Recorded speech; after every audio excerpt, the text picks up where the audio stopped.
ओम शांति।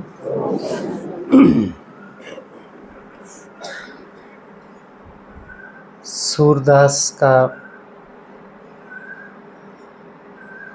भक्ति मार्ग में बहुत ज़्यादा महत्वपूर्ण स्थान है। भक्ति का आंदोलन जो है भारतीय जनमानस में बहुत पहले से ही था। बाबा ने जैसे ज्ञान से बताया तो द्वापर युग से ही हमने क्या किया, भक्ति आरंभ की, सबसे पहले की। लेकिन धीरे धीरे उसके अंदर थोड़ी सी शिथिलता आती चली गई। शिथिलता होती है, थोड़ा सा अलबेलापन आता चला गया।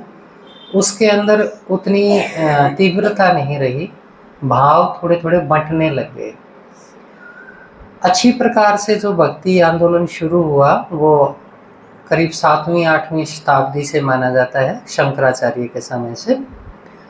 शंकराचार्य क्योंकि केरल में हुए और कई लोग जो ये कहते हैं कि भक्ति दुख का परिणाम थी या हमारे ऊपर बहुत सारे आक्रमण हुए उसके कारण भक्ति के अंदर यहाँ उत्तरी भारत के लोग थोड़ा सा झुकाव ज़्यादा रखने लग गए, लेकिन ऐसा नहीं था। क्योंकि भक्ति का आरंभ दक्षिण भारत से हुआ। वहाँ पर जो संत थे, आलवार संत और नैनार संत, 2 प्रकार के संप्रदाय आते हैं भक्ति में, जिन्होंने भक्ति का आरंभ किया। उसमें फिर बहुत सारे उसके छोटे छोटे पार्ट्स में वो बंट गए। कोई वल्लभी संप्रदाय हो गया, कोई राधा वल्लभी हो गया, कुछ अद्वैतवादी हो गए, कुछ एक ईश्वरवादी हो गए। बहुत प्रकार का विस्तार हुआ। भक्ति को थोड़ा सा एक ऑर्गेनाइज्ड जो रूप है, भक्ति को एक सही तरह से संस्थागत रूप जो है वो शंकराचार्य के आने के बाद फिर मिला। शंकराचार्य जी का जो कार्यकाल था वो 8वीं शताब्दी में है। बहुत थोड़े से टाइम में शंकराचार्य जी ने भक्ति के क्षेत्र में बहुत महत्वपूर्ण काम किया, जिसमें हमारे बहुत बड़े बड़े महामंडलेश्वर जिनको हम जानते हैं, वो 4 उन्होंने पूरे भारत के अंदर पीठ स्थापित की और उनके द्वारा भक्ति को एक संस्थागत रूप दिया। पहले कोई कुछ करता था, कोई कुछ करता था। इसलिए बाबा भी कहता है कि शंकराचार्य का जो संन्यास धर्म है उस 1500 साल के आसपास हुआ। तो 1500 साल एक मोटा मोटा आइडिया है। इसके बाद शंकराचार्य जी ने निराकार ब्रह्म की स्थापना की कि भगवान का जो स्वरूप है वो कैसा है, वो निराकार है। वो ज्योतिर्बिंदु है, वो शिवलिंग के रूप में है, किस रूप में है एग्जैक्टली नहीं पता था, सही क्या है उसका स्वरूप। वो आज राजकुमार जी ने आपको बताया होगा भगवान का रूप क्या है। तो उसके पीछे पहले से ही बहुत मंथन, चिंतन, दर्शन और इसके साथ साथ आत्मिक बल के आधार से जितना जितना संतों की अपनी सीमाएं थी, उन सीमाओं में उन्होंने सभी को जागृत करने की, सभी को शिक्षित करने की कोशिश की अपनी तरफ से। और इसके बाद शंकराचार्य जी का, क्योंकि कोई भी जो धर्म स्थापक आता है तो थोड़े से दिन तो बाबा ने जैसे बताया कि उसकी भी सतो रजो तमो अवस्था चलेगी। तो शंकराचार्य जी के निराकार ब्रह्म के कारण, अद्वैतवाद के कारण, एको ब्रह्म द्वितीयो नास्ति, एक ब्रह्म ही है जो सत्य है, बाकी संसार में कुछ भी सत्य नहीं है। ये उनकी बड़ी एक स्थापना थी और उन्होंने यही कहा कि वो निराकार है। वो निराकार करते करते धीरे धीरे उसके अंदर भी अवसान होता चला गया, उसके अंदर भी गिरावट आती चली गई और उसमें भी बहुत सारे जो छोटे छोटे भागों में बट गया। वो बहुत अपनी मनमानी करने लग गए। फिर वो निराकारिता जो थी वो व्यभिचारिता की तरफ बढ़ने लगी। तो उसके बाद जनमानस के लिए कुछ न कुछ निराकारी से तो बात बनेगी नहीं ना। और वो निराकारी भी सही रूप में क्या निराकार है उसका उनको कुछ पता नहीं था। तो इसलिए सब लोग थोड़े से भ्रमित से हो गए। तो उसी में बहुत से साधु संत हुए जिन्होंने अपने अपने मठ पंथ स्थापित करने शुरू कर दिए, जनता को अलग अलग तरह से लूटना, उनका शोषण करना शुरू कर दिया।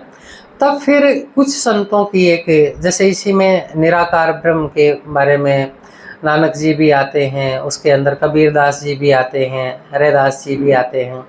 उसके बाद ये देखा आम जनता इससे फिर निराकार ईश्वर से कटने लग गई। तो फिर एक दूसरा दौर आया भक्ति का, जिसके अंदर साकार ब्रह्म की स्थापना हुई। क्योंकि हम भी वैसे क्या हैं, सभी भावपूर्ण इंसान है ना, तो निराकार के प्रति अपने भावों को कैसे व्यक्त करें। हम सब लोग किस प्रकार के जीवन को जीते हैं, प्रवृत्ति मार्ग को, जिसको बाबा ने कहा ना प्रवृत्ति मार्ग का धर्म है हमारा भी। अभी राजयोग भी बाबा जो सिखाते हैं वो एग्जैक्टली राजयोग नहीं है, राजयोग की अपेक्षा वो प्रेम योग है हमारा।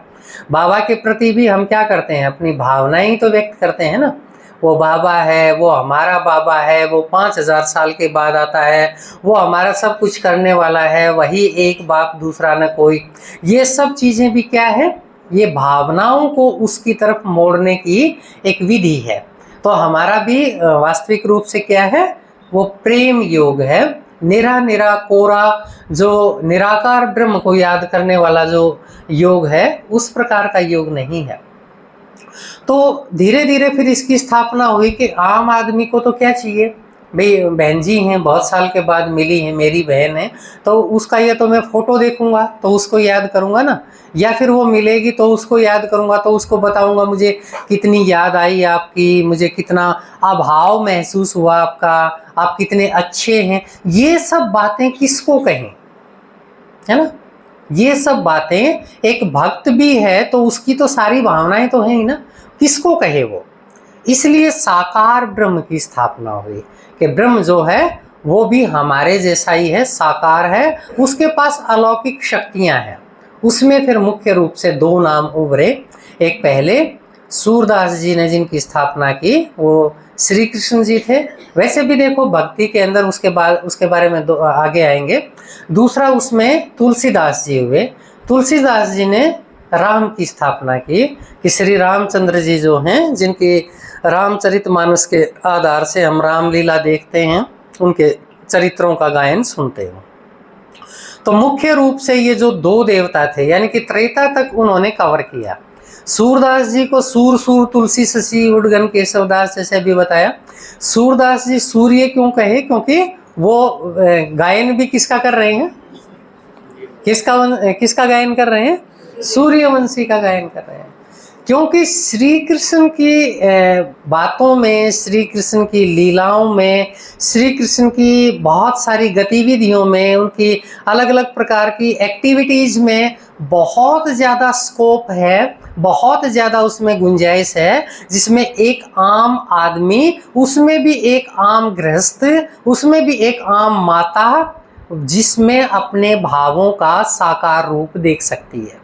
क्योंकि माँ को क्या चाहिए, माँ को पति से ज़्यादा लेना देना नहीं है, उसको सबसे ज़्यादा जुड़ाव किससे होता है, बच्चे से होता है। इसलिए आपने देखा होगा श्री कृष्ण की वो सारी जो भी गतिविधियां हैं उन सब की पूजा होती है, राम की नहीं होती है, श्री कृष्ण की होती है। क्योंकि उसके साथ बहुत सारे नटखटपना जुड़ा हुआ है, उसके साथ बहुत सारी निर्दोषता जुड़ी हुई है, उसके साथ बहुत सारे उसके जो भावुकता के साथ साथ इनोसेंसी जिसको कहेंगे वो जुड़ी हुई है। तो वो एक माँ के जो भाव व्यक्त करने का तरीका होता है, उसके लिए वो एक आलंबन का रूप काम करता है। आलंबन होता है एक सहारा, किसके आगे वो सारी चीज़ें करें। बच्चा भी किसी को चाहिए तो राम जैसा बच्चे की इच्छा कोई नहीं करता, है ना।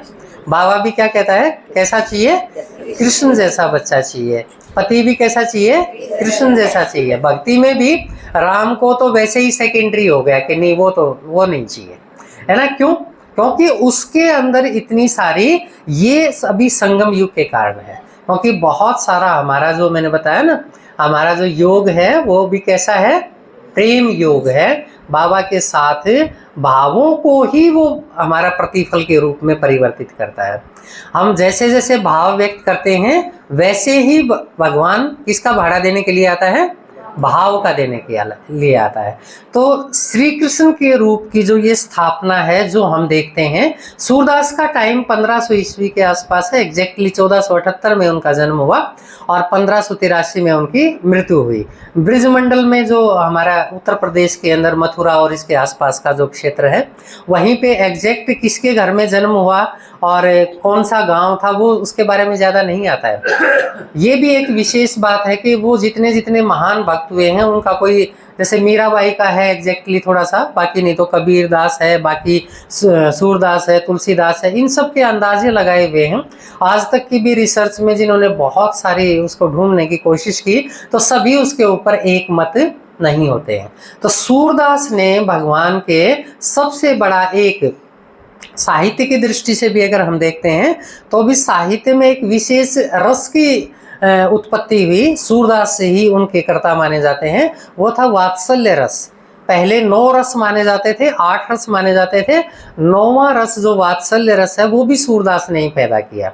जन्मांध थे ऐसा माना जाता है, लेकिन कुछ कहानियों में ऐसा माना जाता है कि वो बहुत सुंदर थे देखने में और उनकी आंखें भी बहुत सुंदर थी। जब भिक्षा मांगने जाते थे तो किसी माता ने कहा कि भक्त तुम्हारी आंखें जो है ना वो बहुत सुंदर है। सूरदास जी को ये बात बहुत महसूस हुई कि ये चीज़ तो नहीं दिखनी चाहिए किसी को, मेरे अंदर सिर्फ मेरा भक्तपना दिखना चाहिए, मेरी आंखें सुंदर हैं कि मेरे हाथ सुंदर हैं कि मेरा चेहरा सुंदर है, ये चीज़ नहीं दिखनी चाहिए। अगले दिन कहते हैं कि वो जब भिक्षा मांगने गए तो अपनी आंखें निकाल कर ले गए और अंधे होकर गए, क्योंकि वो नहीं चाहते थे कि श्री कृष्ण के अलावा उनको कुछ भी दिखाई दे, नहीं दे। तो इसलिए वो श्री कृष्ण के अंदर ही, उसकी लीलाओं में ही डूबे रहना चाहते थे। और इसी कारण से कुछ की ये मान्यता है, बाकी अधिकांश की मान्यता है कि वो जन्मांध थे। कुछ की मान्यता इसलिए है कि उन्होंने जितने सूक्ष्म रूपों का चित्रण किया श्री कृष्ण की लीलाओं का, उतना सूक्ष्मता से कोई अंधा व्यक्ति कर नहीं सकता। लेकिन ये भी एक स्थापना है कि जिसको वरदान होता है उसके लिए ये स्थूल हमारे जो नेत्र हैं वो ज़्यादा महत्वपूर्ण नहीं होते हैं। बाबा का सारा काम कैसे चलता है, वो सारा अलौकिक दृष्टि से ही चलता है, दिव्य दृष्टि से ही चलता है। चाहे किसी को ट्रांस में भेजना है, किसी को स्वर्ग की सीनरियाँ दिखानी है, या फिर यहाँ भी ब्रह्मा बाबा को जो शुरुआत की विनाश का और स्थापना का और किस तरह से सब साक्षात्कार से ही करवाया, इन आँखों से उसका कोई लेना देना नहीं है। तो ये अलग अलग मान्यताएं हैं, लेकिन उनकी सबसे बड़ा योगदान, और उसमें भी हमें क्या सीखना है, हमें क्या देखना है कि कोई भी जो वरदानी आत्माएं हैं, आप सभी बहुत वरदानी आत्माएं हैं, है ना। अभी बाबा जो गीत चल रहा था अभी बाबा का बनाया हुआ दादाजी का, उसमें भी था ना कि हम सब, आप सब क्या है, कहीं ना कहीं आप ये मान लीजिए कि छोटे मोटे जागीरदार के तो हकदार आप हो ही गए हैं जो क्लास करने के लिए आते हैं। इतनी श्रेष्ठ आत्मा तो आप हैं, उसमें से भी और क्या श्रेष्ठ बनते हैं वो आपके ऊपर है। तो सूरदास जी के माध्यम से एक चीज़ और हम बहुत ज्ञान की दृष्टि से जो महत्वपूर्ण है वो देख सकते हैं कि अगर हमारी एक निष्ठता है और हमारी पूर्ण समर्पण की स्थिति है, एक निष्ठता और संपूर्ण समर्पण, तो भगवान हमें बहुत महत्वपूर्ण बना सकता है। जब एक अंधा व्यक्ति, एक अनपढ़ व्यक्ति, वो कोई विद्वान नहीं थे, पढ़े लिखे नहीं थे, लेकिन सिंपल उनकी एक आस्था थी भगवान के लिए, और आस्था भी ऐसी आस्था कि पूरे उस समय से लेके 1500 ईस्वी से लेके आज 2000 कुछ हो गया ना, 2025 हो गया, इतने सालों में सूरदास जी की जो स्थापना है, जो मंतव्य उन्होंने दिया, जो पिक्चराइजेशन उन्होंने श्री कृष्ण की आज तक किसी की हिम्मत नहीं हुई कि उसके अंदर कोई भी परिवर्तित कर दे। इवन उनकी कविताएं इतनी उत्कृष्ट कोटि की हैं कि उनके अंदर जो छंदबद्धता है, उसके अंदर किसी शब्द, किसी मात्रा का भी हेरफेर कोई कर नहीं सकता है। इतनी एक्यूरेटली वो सारी चीज़ें उनके अंदर से निकली हैं। तो इसलिए इससे क्या सीखते हैं कि अगर हम, जो बाबा कहता है कि एक बाप दूसरा न कोई, तो फिर वो क्या कर सकता है, वो राजाओं का राजा बनाने के लिए आया हुआ है। और हम सबसे ज़्यादा भाग्यशाली हैं। ये सब तो उदाहरण हैं, चाहे वो तुलसीदास जी हैं, चाहे वो सूरदास जी हैं। तो इनसे हम ये भी सीख सकते हैं, और इसके साथ साथ ज्ञान के लिए, प्राप्ति के लिए, समय की पहचान के लिए, और बाबा के साथ किस तरह से सर्व संबंध और सर्व प्राप्तियों का समय, सर्व प्राप्तियों का जो काल चल रहा है, उसमें किस तरह से हम अपने आप को श्रेष्ठतम बना सकते हैं, ये हर एक के पास अवसर है। तो वो समय ये बहुत महत्वपूर्ण है। सूरदास जी का बहुत व्यापक विषय है, जिसके ऊपर कई घंटे तक भी बात की जा सकती है, लेकिन फिलहाल इतना ही। ओम शांति। अब देखा है हम माखन चोरी करता था, मुंह का माखन लग रहा है और बुलाना देना आ गई वो हमारी मटकी घोटी मारा माखन खा लिया। जसोदा कहे इतना ऐसा क्यों करा, नाट्य है और मुंह पे लग गया। मैया मोरी मैं नहीं माखन खायो, मैया मोरी मैं नहीं माखन खायो। विजय मुँह का लग रहा कि बरबस ग्वाल बाल सब बैर परे हैं, ग्वाल बाल सब बैर परे हैं, बरबस मुख लपटायो पायल जी मैंने। सूर की जगह मीरा आ गई। एक और कई बार माताएं करें पर दूध पी ले चोटी बढ़ जाएगी। तो वैसा भी सूरदास ने कहे कि कितनी बरोली बड़ी तो को नहीं आ, मैया मेरी कैस कब हु बढ़ेगी चोटी रे, मैया मेरी कब हु बढ़ेगी चोटी, कितनी बार मोह दूध पियत भैये अजहू है छोटी, तू जो कहती बल्कि बेनी जो हवे लंबी मोटी, मैया मेरी कब बढ़ेगी छोटी। तो इस प्रकार की रचनाएं थी थोड़ा।